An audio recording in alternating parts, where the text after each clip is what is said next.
राम कृष्ण हरी राम कृष्ण हरी राम कृष्ण हरी। हे वायाची सैरा बोलीजे, उकलू तरी देखोनी पाहिजे, परी त्यजिता कर्म न त्यजे निभ्रांत मानी। जव प्रकृतीचे अधिष्ठान, तव सांडी मांडी हे अज्ञान, जे चेष्टा ते गुणाधीन आपैसी असे। महाराज, आपण दरवेळेला जेवताना आपण एक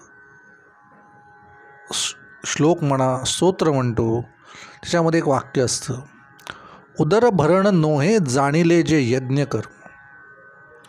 केवळ पोट भरायचं नाही, हे यज्ञकर्म आहे। पोटामध्ये असलेली आग, पोटामध्ये असलेला अग्नी ज्यावेळेला प्रदीप्त होतो त्याला आपण म्हणतो आपल्याला भूक लागली।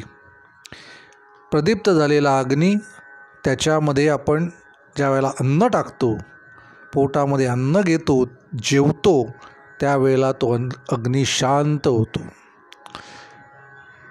ते अग्नीमध्ये टाकलेली ती अन्नाची आहुती आहे। याच्यासाठी आपल्याला ते सांगितलं आहे की उदर भरण नोहे, फक्त पोट भरणे नाही, तर हे यज्ञकर्म आहे। जेवण आपल्या पोटात टाकणे हा सुद्धा एक कर्मयोगाचा भाग आहे। म्हणून कर्मयोगाच्या नियमानुसार जेवताना शांतपणे, कोणताही विचार न करता, भूक लागली असताना अन्न खाणे हे सगळ्यात महत्त्वाचं आहे। कर्मयोग आपल्याला या संसारात जगण्यासाठी करण्याच्या सगळ्या कर्मांचं आपल्याला विस्तृतपणे, एकदम बारीक बारीक गोष्टींचं उदाहरणासकट आपल्याला ज्ञान हा कर्मयोग देतो।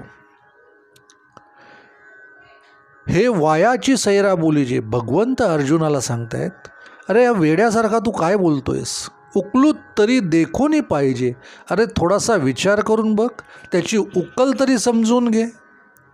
परी त्यजिता कर्म न त्यजे, अरे बाबा कोणत्याही परिस्थितीमध्ये तू कर्म टाकायचं म्हटलंस तरी कर्म सुटणार नाही।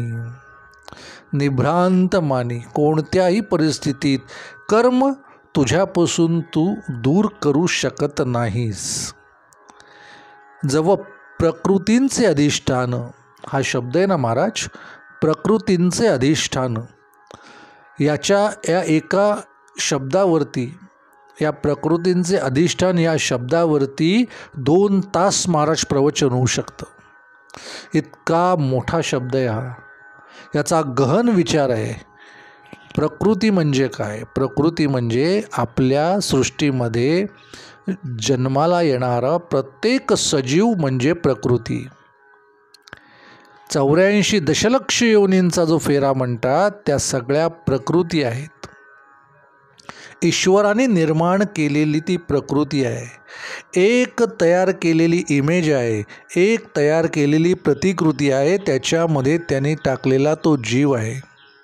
ज्या वेळेला हा प्रकृती ही या सृष्टीवर जन्म घेते, त्यावेळेला प्रकृती त्याच्या नियमानुसार, प्रकृतींच्या नियमानुसारच या सृष्टीमध्ये वावरते। प्रकृतीचे नियम त्या येणाऱ्या सजीवाला पाळावेच लागतात।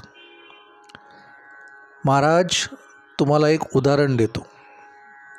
एखादी स्त्री सुदृढ आहे, सुंदर आहे, दष्टपुष्ट आहे, घरामध्ये सुबत्ता आहे, खायला प्यायला सात्विक पौष्टिक अन्न आहे, झोपण्यासाठी सोन्याचा पलंग आहे, सोन्याच्या पलंगावर ती स्त्री झोपतीये, पण तिला अपत्य नाही।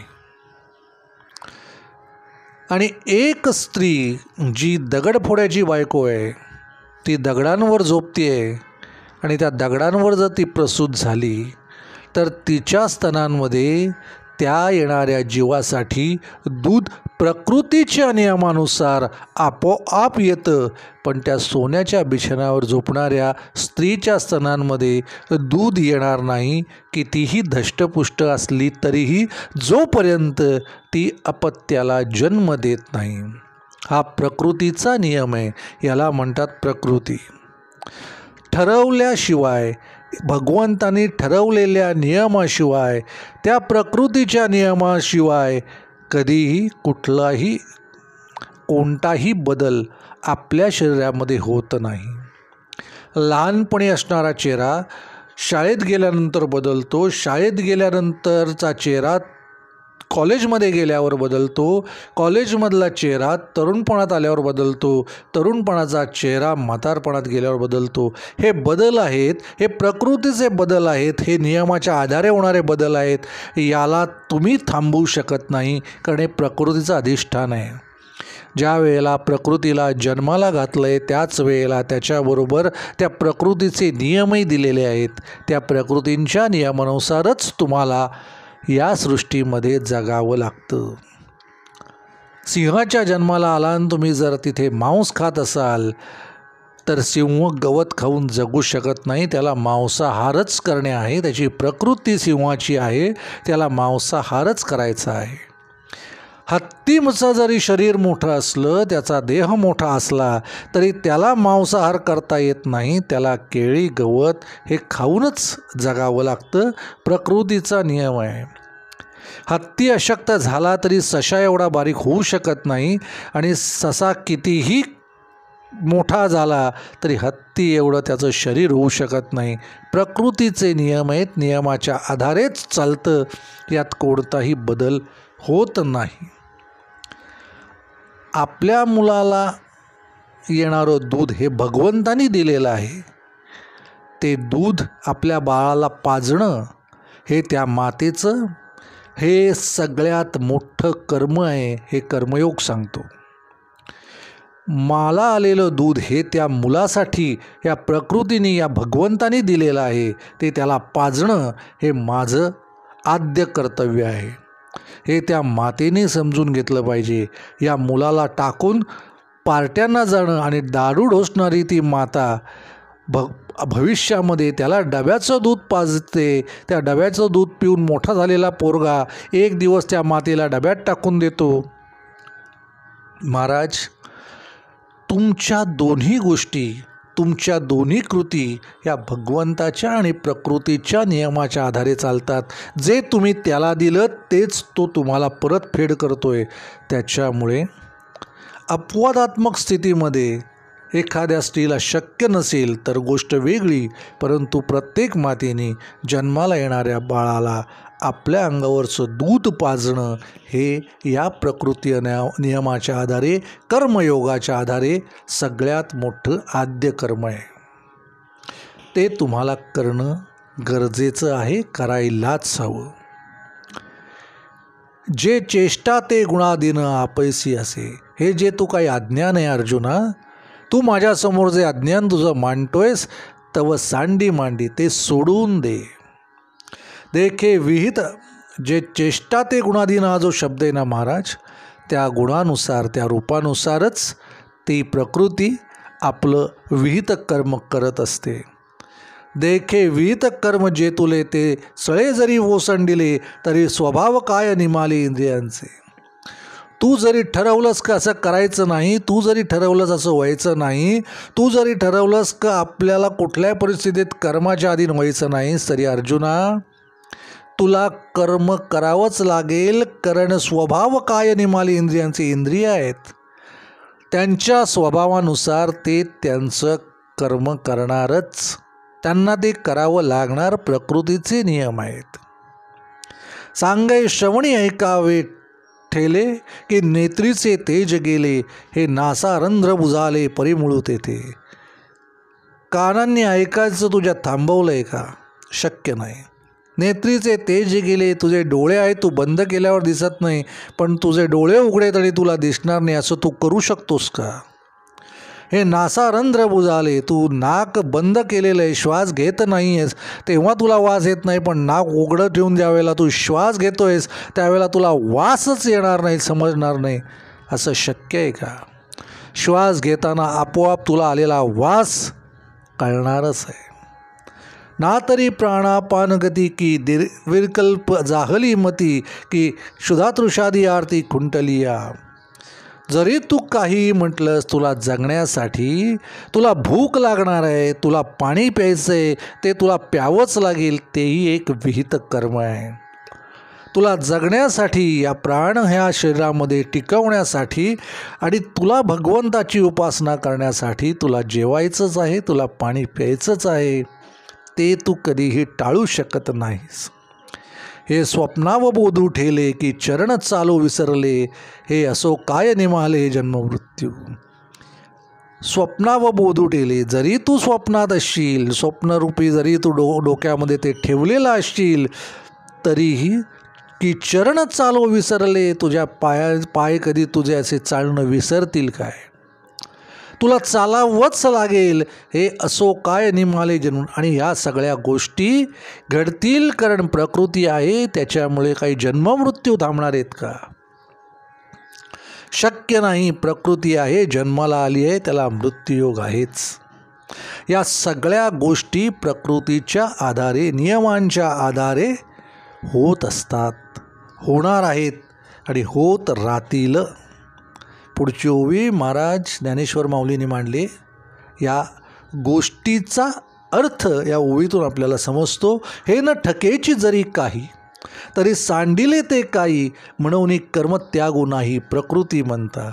हे न ठकेची काही, हे कुठलीच गोष्ट थांबणार नाही, तरी सांडिले ते काही, कुठलीही गोष्ट तू सोडून द्यायची ठरवलीस तरी, म्हणून कर्म त्यागू नाही प्रकृती म्हणतात. ज्यांनी प्रकृतीमध्ये जन्म घेतला, त्यांनी सजीव म्हणून या सृष्टीवर जन्म घेतला, त्याला प्रकृती नियमानुसार कर्म त्याग करता येत नाही, त्याला कर्म करावंच लागतं. कर्म पराधीनपणे निपजतसे प्रकृती गुणे, येरी घरी मोकळी अंतःकरणे वाहिजे वाया.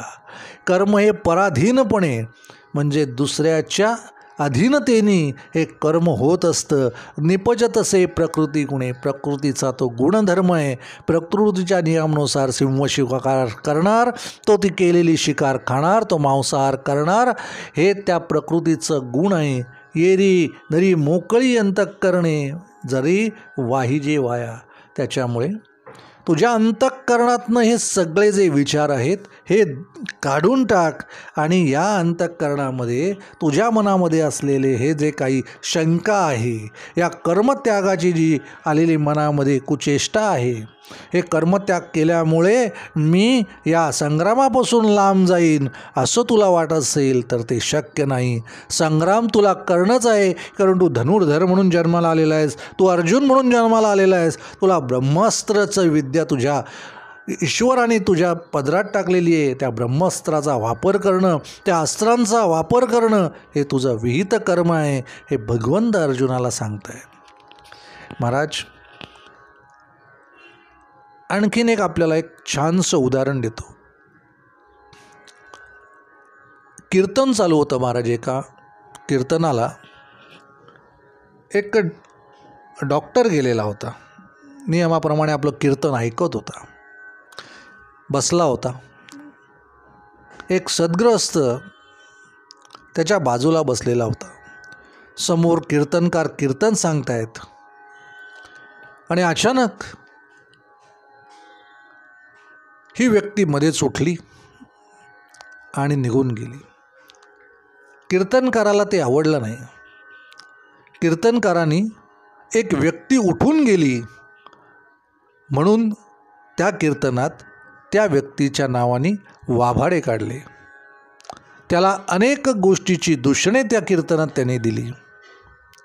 कीर्तन सोडून जाऊ नये म्हणून काय काय त्याचे दोष लागतात, या दोषांचं वर्णन त्या कीर्तनात केलं. महाराज अनेक दिवस गेले, कीर्तन झालं, ही गोष्ट त्या सद्ग्रस्ताच्या कानावर गेली.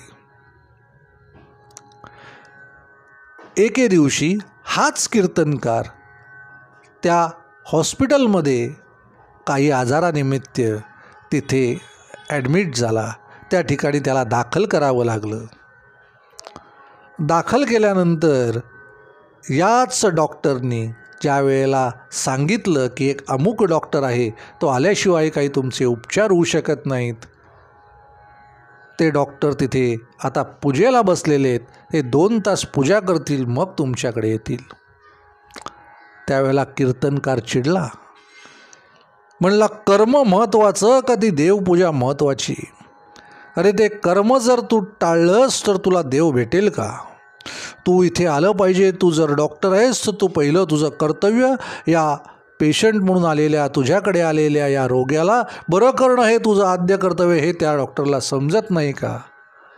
हे ऐकता क्षणी तोच सद्ग्रस्त जो कीर्तनातनं उठून गेला होता, तो डॉक्टर होता, तो त्या दरवाज्यातनं हसत हसत आला. त्यांनी त्या कीर्तनकाराला सांगितलं, महाराज त्या दिवशी मी तुमचं कीर्तन ऐकायला आलो होतो. कीर्तनात तुमच्या कीर्तन ऐकत असताना एक अपघात झालेला होता. त्या अपघातग्रस्ताला ऑपरेशनसाठी माझी गरज होती, म्हणून मी आपलं कीर्तन सोडून तडक निघून गेलो. आपण सांगितलेला कर्मयोग मी अनुभवतोय, मी त्याच्यावर चालतोय. माझं कर्म आहे त्या येणाऱ्या रुग्णाला, त्या अपघातग्रस्त माणसाला ऑपरेशन करून वाचवणं हे माझं आद्य कर्म आहे. ते मी त्यावेळेला जाऊन केलं. आज तुम्ही इथे आलेलात, मी 2 तास जर तिथे पूजा करत बसलो, कीर्तन ऐकत बसलो, तर तुमचे उपचार कोण करेल? म्हणून प्रथम कर्म आहे. तुम्ही ज्या प्रकृतीमध्ये आलेला आहात, तुम्हाला जे कर्म ईश्वराने दिलेलं आहे ते कर्म करणं हे पहिलं आद्य कर्तव्य आहे. हा कर्मयोग आहे महाराज. या कर्मयोगातून भगवंत तुम्हाला मिळणार आहे. ॲम्ब्युलन्सवर तुम्ही असाल तर कीर्तन ऐकण्याच्या आधी ॲम्ब्युलन्समध्ये असलेला माणूस हॉस्पिटलमध्ये पोचवणं, रुग्णालयात पोचवणं हे त्या ॲम्ब्युलन्सच्या ड्रायव्हरचं कर्तव्य आहे. कारण भगवंत त्यावेळेला त्याच्यात आहे, त्या ॲम्ब्युलन्समध्ये आहे. ही जी प्रत्येकाची दिलेली जबाबदारी आहे, ही प्रकृती आहे. प्रकृतीच्या नियमानुसार तुम्हाला दिलेली विहित कर्म तुम्हाला करायचीच आहेत. त्या कर्मामध्येच हा देव आहे. हा कर्म तुम्हाला त्या देवापर्यंत घेऊन जाण्याचा एक मार्ग आहे. हा कर्मयोग सांगतो. तान्ह्याला तुमच्या दूध पाजता त्यावेळेला तान्ह्याला काही कळत नाही, पण दूध पिताना, तो दूध पित असताना त्या मातेला आलेला अनुभव हा भगवंताचा कर्मयोग आहे महाराज. कर्मयोगाचं उदाहरण तुमच्या प्रत्येक गोष्टीमध्ये तुम्हाला मिळेल. जेवतात कर्मयोग आहे, चांगलं सृष्टीमध्ये बघत आहात कर्मयोग आहे. प्रत्येक प्रकृतीमध्ये जन्माला येणारी विभूती ही कर्मयोगाच्या अधीन आहे. कर्म टाळता येत नाही हे अर्जुनाला भगवंत सांगतायत. देखे रथी आरुडिजे, मग जरी निश्चळा बैसजे, तरी चळू होऊन हिंडिजे परतंत्रा. अर्जुना, एका रथामध्ये तू बसलेला आहेस आणि मग जरी तू गप्प बसलास, शांत बसलास, कोणती हालचाल केली नाहीस, तरी चळू होऊन, म्हणजे तो रथ चालायला लागल्यानंतर तुला सगळीकडे ज्या ज्या ठिकाणी रथ जाईल त्या त्या ठिकाणी तुला हिंडणे हे कमप्राप्त आहे. त्या त्या ठिकाणी तुझं शरीर फिरणार हे कमप्राप्त आहे. परतंत्रा, दुसऱ्याच्या तंत्रानुसार रथात बसलेली व्यक्ती जसं अख्खं गाव हिंडते, त्याला हिंडावं लागतं. तो जरी निश्चळ असला तरीही तसंच हे शरीर आहे. शरीरामध्ये तू असलास, कर्मत्याग तू म्हटलास तरी होणार नाही. शरीर हे परतंत्राच्या अधीन आहे, प्रकृती नियमाच्या अधीन आहे आणि ते त्या पद्धतीनेच चालणार, कारण त्याला प्रकृती ही गुणा विशेषांवर आधारित आहे. हे चेष्टा ते गुणाधीन, त्या गुणांच्या नुसारच ते चेष्टा करणार, तसंच ते त्याचं कर्म करणार, कारण ती प्रकृती भगवंताने त्या नियमानुसार बनवलेली आहे. त्याचप्रमाणे तुमच्या शरीरामध्ये व्याधी उत्पन्न होतात, त्या तुम्ही जन्माला आलात त्याच वेळेला प्रकृती नियमानुसार तुम्हाला दिलेल्या आहेत, त्याच्याबद्दल खेद करण्यात अर्थ नाही. ते निसर्ग नियमानुसार, प्रकृतीच्या नियमानुसार तुमच्या शरीरात जन्मतःच आलेले आहेत. त्याच्याबद्दल विचार करणे, चर्चा करणे आणि आपलं कर्मत्याग करणे हा मूर्खपणा आहे. भगवंताची पुढची ओवी आहे, का उचलिले वायुवंशे चळे शुष्क पत्र जैसे निचेष्ट आकाशे परिभ्रमे. महाराज, हे सुद्धा एक उत्तम उदाहरण आहे. वावटळ आलंय, वादळ आलंय, एक शुष्क पत्र ज्याच्यामध्ये जिवंतपणा नाही, जे सजीव नाही, असं हे शुष्क पत्र, हे झाडाचं पान, हे त्या वावटळाबरोबर आकाशात उडतं. ही माती, ही धूळ अवकाशात उडते. महाराज, त्या अवकाशात उडणारी ती धूळ, ते पान, हे त्या परतंत्राच्या, त्या वादळाच्या अधीने, त्या स्वतःचं त्याला काहीही सजीवता नाही, स्वतः ते उडू शकत नाही, पण त्या वाऱ्याच्या ताकदीने, त्या भगवंताच्या मर्जीने ते आकाशापर्यंत उडतं. त्याची स्वतःची ती शक्ती नाही. तुमच्यामध्ये असलेलं भगवंताचा अंश, तुमच्यामध्ये असलेलं प्रकृती गुणधर्म ज्या ताकदीचा असेल त्या ताकदीने तुम्ही वरती जाणार आहात, त्या ताकदीने तुम्ही यशाचं शिखर गाठणार आहात.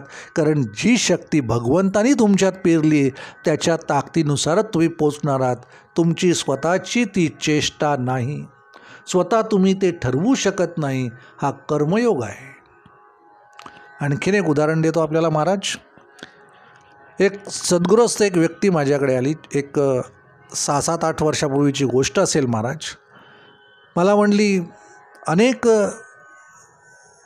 प्रकारांनी, अनेक विविध दुष्कृत्यांमधून, अनेक वाईट कर्मांमधून मी अनेक पैसा महाराज गोळा केला. पैसा माझ्याकडे भरपूर आहे महाराज, पण त्याचं आता काय करावं. आपलं प्रवचन मी ऐकलं, कर्मयोग आपला ऐकला. या अनेक प्रवचनांतून मला असं वाटतं आहे की आपण जमा केलेला पैसा, जमा केलेली गोष्ट ही काही योग्य नाही. ही आता मला सत्कर्माला लावायची आहे. आता ही मी काय करू. मी म्हटलं, बाबा, तुझ्याकडचा पैसा तुझ्याकडेच ठेव, त्याचा मला काही उपयोग नाही. नाही म्हणला, महाराज, आपल्याला याच्यातनं काहीतरी चांगलं घडवायचं आहे. म्हटलं, ठीक आहे, पण मी तुला एक नंबर देईन. त्या नंबरमध्ये, त्या अकाउंटमध्ये तुला वाटेल तेवढे ते पैसे तू टाक. फक्त नियम एकच, त्या पैशाचं काय केलं हे फक्त तू मला कधीही विचारायचं नाहीस. असं असेल तर ते पैसे निश्चित तू मला आणून दे, मग मी काय करायचं ते ठरवतो. महाराज, त्या व्यक्तीने ते पैसे सांगितल्या त्या अकाउंटमध्ये टाकले. तो टाकत राहिला. 1 वर्ष, 2 वर्ष, 3 वर्ष, 4-5 वर्ष गेली. 7-8 वर्षानंतर एका ठिकाणी त्या सद्ग्रस्ताला सांगितलं, चला आपण जरा एक कार्यक्रम आहे तिथे जाऊन येऊ. तर सद्ग्रस्त त्या कार्यक्रमाला आला. त्या कार्यक्रमामध्ये एक डॉक्टर होता, जो आपल्या आयुष्यामध्ये घडत गेलेले बदल, आपल्या आयुष्यामध्ये आलेल्या अनेक विभूती, आपल्याला अनेक लोकांनी केलेली मदत याबद्दल त्याचं भाषण होतं. त्यांनी ते भाषण केलं, ते ऐकलं आणि आम्ही घरी आलो त्या कार्यक्रमातून. एक दिवस ती व्यक्ती आजारी पडली आणि मला फोन केला.